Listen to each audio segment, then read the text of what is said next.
Hi, I'm Rachel Harmon, and I'm a visiting assistant professor in political science at the Oxford College campus of Emory University. My research focuses on issues related to human trafficking, human rights, and political violence. I also happen to be autistic myself, and I'm really involved in the organizing we do on campus to provide support to the autistic members of our community.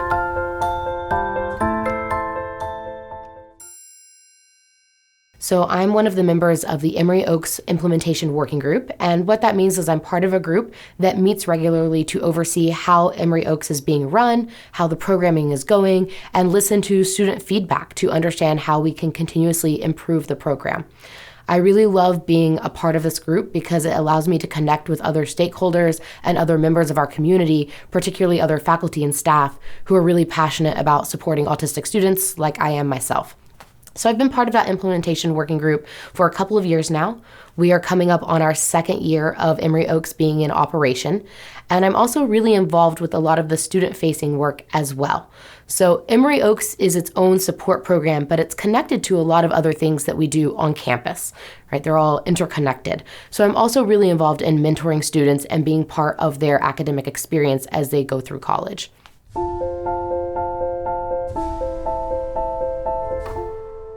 I went to grad school at Emory, and I now work there as a faculty member. And when I was in grad school, Emory Oaks did not exist yet. And so my involvement in Emory Oaks over the last 2 years has been on the team to help develop and implement that program. However, when I was a grad student at Emory, I did attend the Emory Autism Center, and they offered fantastic counseling services. I got to know Kelsey and Matt, who are now really the glue that hold together Emory Oaks. I got to know them in that capacity because they were on my treatment team at the EAC. I really credit what I received at the EAC as a major factor in allowing me to continue in grad school and successfully graduate and go in the job market. I don't know that I could have been successful in grad school and in completing my PhD without their support. Their counseling services really transformed how I saw myself and how I interacted with others and gave me so much more confidence and appreciation for the person I am. And so when we started the idea for Emory Oaks, we wanted to bring a lot of what was working well at the EAC into Emory Oaks, but just expand it so it's much more holistic. We know that students, in order to thrive, they don't just need counseling, they're going to need other forms of academic support, social support, mentoring, alumni networks, right? Peer support, all of these other aspects. And when we provide that wraparound sense of support and encouragement, it really allows students to thrive and make the most out of their college experience.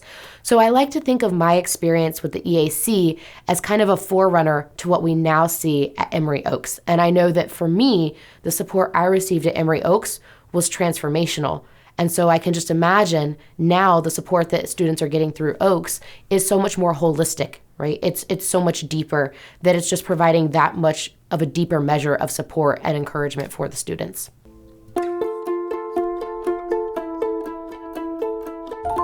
I've had a wonderful experience mentoring students who are autistic. We typically don't say students with autism because for those of us who are autistic, it's an inherent part of who we are. It's a core part of our identity oftentimes. So I usually just say I am autistic rather than I'm someone with autism. So I love mentoring students who are autistic like myself. It really builds a sense of community. And I think that's a really cool part about mentoring is that not only are you pouring into their life, but you also receive something back. It's really fulfilling to be able to build community in that way. And my hope is that I can pass along some of what I've learned that perhaps I struggled with in college because I didn't have a lot of support. I didn't have any autistic role models when I was a student in undergrad or grad school. And so I hope that I'm able to play that role for them.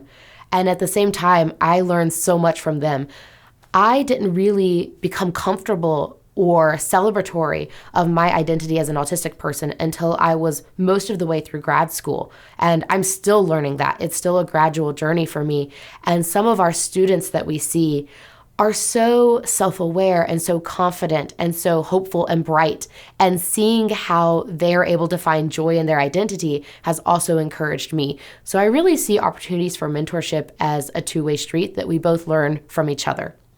The other thing that has been really affirming for me, I think, is hearing from some of the students that I was the first openly autistic faculty member that they had met. They had not seen anyone else in that role that reflected some part of who they are. And sometimes seeing someone who is similar to yourself in some way in a leadership position can really give you bigger ideas about who you can be, right? And the fullness of your potential. And I think being able to be in that position now feels like such an honor for me, because it wasn't something that I had access to when I was a student. And knowing that I'm part of a community that's making that more possible and in reach for other students now, it feels like it's kind of healing parts of my experience as a student that were really difficult, knowing that we're making that a bit better for the students that are part of Emory today.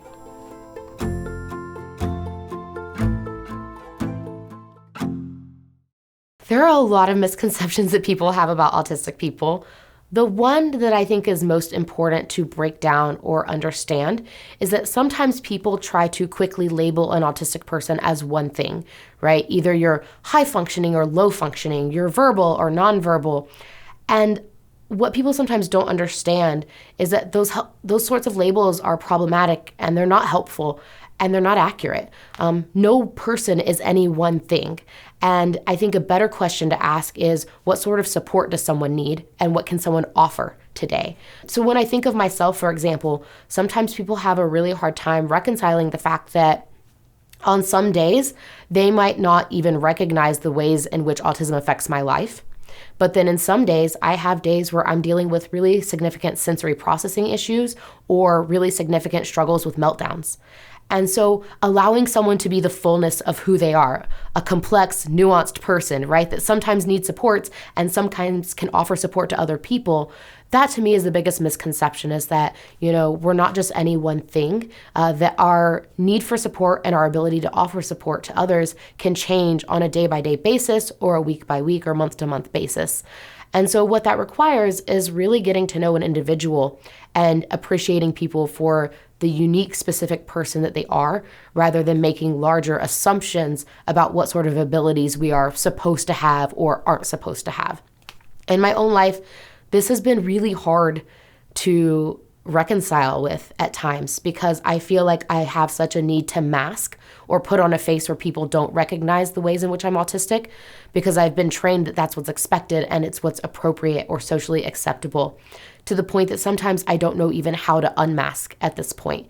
And that makes me sad for myself. So it's something I'm very much working on about myself, and something that I've learned from some of my students in some ways, where they're part of a generation that in certain circumstances, they've not felt that pressure to mask. They've been able to be more open about who they are. And I love that. And that's something I can learn from them. But it sometimes requires little steps, such as in my classroom, sometimes talking to students about the fact that, for example, earlier this semester, I had to cancel a class one day when I was having really significant sensory processing challenges. And I knew that if I went into the classroom, I was going to have a meltdown. And so it just wasn't a conducive environment. And so later in that week, I talked to my students. I know that they look up to me as a researcher and an educator.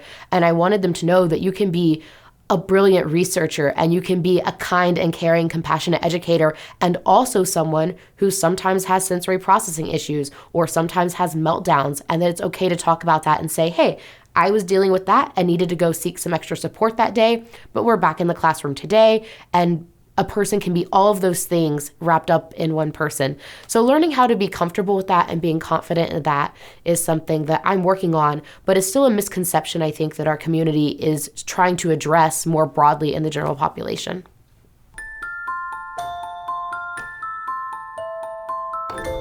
One thing that I think is incredibly important for Emory to continue to do is to ask how they can really be active and investing in the experiences of autistic students, as well as other members of our community on the faculty and staff who are autistic. So making space for people to express what accommodations they need, what types of support systems do they need, and also further understanding the variation in what it means to be autistic and the different types of experiences that someone can have. So unpacking the ways in which our expectations of autistic people are gendered and raced, right? Unpacking the ways that economic privilege affects the resources that someone can have access to even get treatment that they might need in order to best, get support for how autism affects their life. So I think I would like to see Emory continue to think about how we can better use the privilege that we have and the resources that we have to really find individualized ways to support each member of our community, whether it's a student, a grad student, a faculty member, or a staff member, particularly in building an environment where people feel like they are accepted, and not only accepted, but celebrated, right? That there's a real sense of inclusion and belonging, and a sense that the real person you are is welcome in that space, right? That you don't have to mask in order to be part of the community. So that's where I think we can keep pushing as an institution.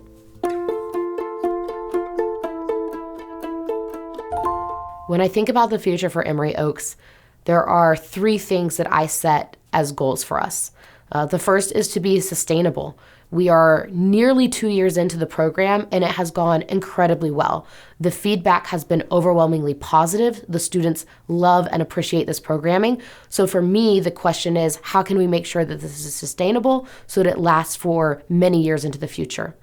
The second thing that I think about is how can we expand to ensure that every student who needs support is going to get that support.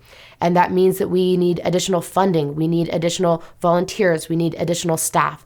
So asking how can we ensure that we are creating an environment that actually has the resources available for every student who needs it in our community. And then the third thing I think about is that I really hope that Emory Oaks can serve as a model or a touchstone for other colleges and universities around the country. Emory is not alone, of course, in having an autistic student population, right? We are part of every community, we're part of every university, and we are vital members of those academic institutions. And Emory is really, I think, at the forefront of asking how we can support our autistic community members. But that's not the case at every single institution at this point. So to me, I think one thing that I appreciate about Emory Oaks is we're trying to understand how can we pass on what we've learned to other communities and other institutions so that they can replicate the parts that are working well and then continue to build on what we do, right? Take it and make it their own and turn it into something even better. And so seeing that opportunity for growth is, I think, one of the key things that I'm looking forward to about Emory Oaks going into the next few years.